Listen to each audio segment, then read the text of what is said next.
of shock. Cardiogenic *MI is the number one reason for cardiogenic shock. Could be trauma to the heart, something that has impaired the muscle so that it cannot pump effectively to get the blood out to the body. Cardiogenic shock decreased CO and increase after load SVR.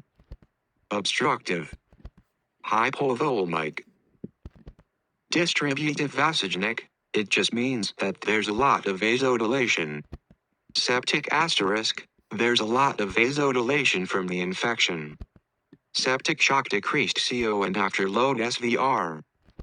Septic, decrease in venous return, poor retribution of blood. Anaphylactic. Neurogenic. Stages of shock. Early shock class 1. Further into shock you go, the harder is to reverse. What's happening in the body? Drop in MAP by less than 10 mmHg causes increased HR.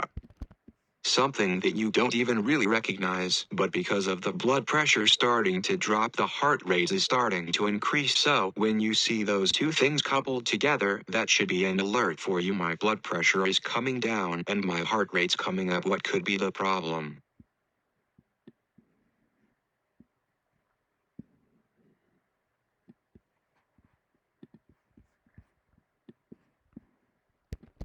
Increased force of contractions. There's also going to be in for increased force of contraction, so the heart is going to be beating harder now. In a compromised heart that's using more oxygen, it's beating faster and it's beating harder, so there's only so long that it can compensate. Vasoconstriction.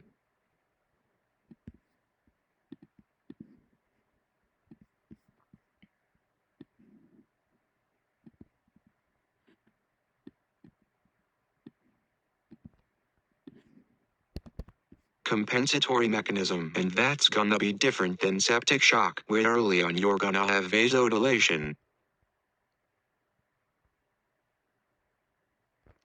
First shock is actually very difficult to recognize, and that's because of all the compensatory mechanisms that are going on in the body.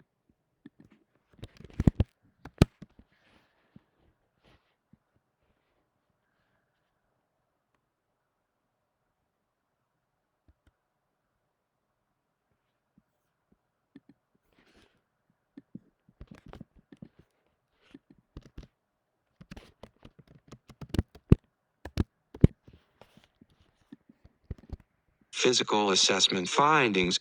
Look pale. Slightly elevated pulse. Normal blood pressure. Adequately perfused patient. Stages of shock. Compensatory shock class 11. Compensatory mechanisms are only a temporary fix. Must fix underlying issues or patient will continue to decompensate. What's happening in the body? Release of catecholamines by body to vasoconstrict and move blood to organs.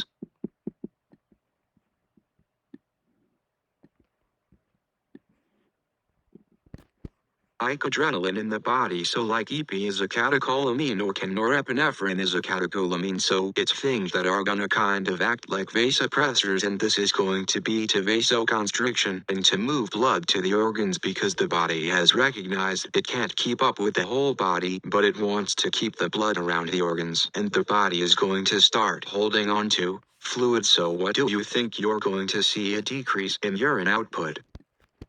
Body holds onto fluid to boost blood volume, putting out 60 an hour, and now they're only putting out 40 an hour.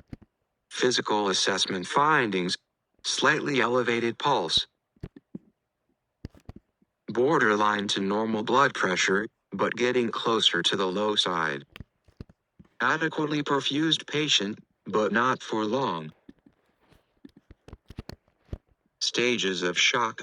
Decompensated shock class 111. Compensatory mechanisms are only a temporary fix. Must fix underlying issues or patient will continue to decompensate. What's happening in the body? Sustained decrease in BP greater than 20 mmHg. Compensatory mechanisms still trying. but can't keep up. Cells starve for oxygen.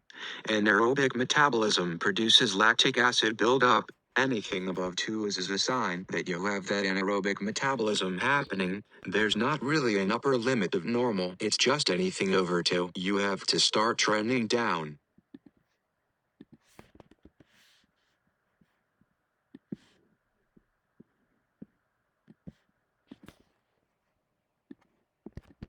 Physical assessment findings. MS changes, brain hypoxia, low BP and high HR, edema and cyanosis, low urine output.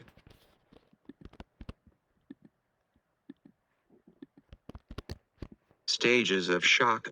Refractory shock class 1V. What's happening in the body? Irreversible damage from tissue anoxy. Multi-organ failure.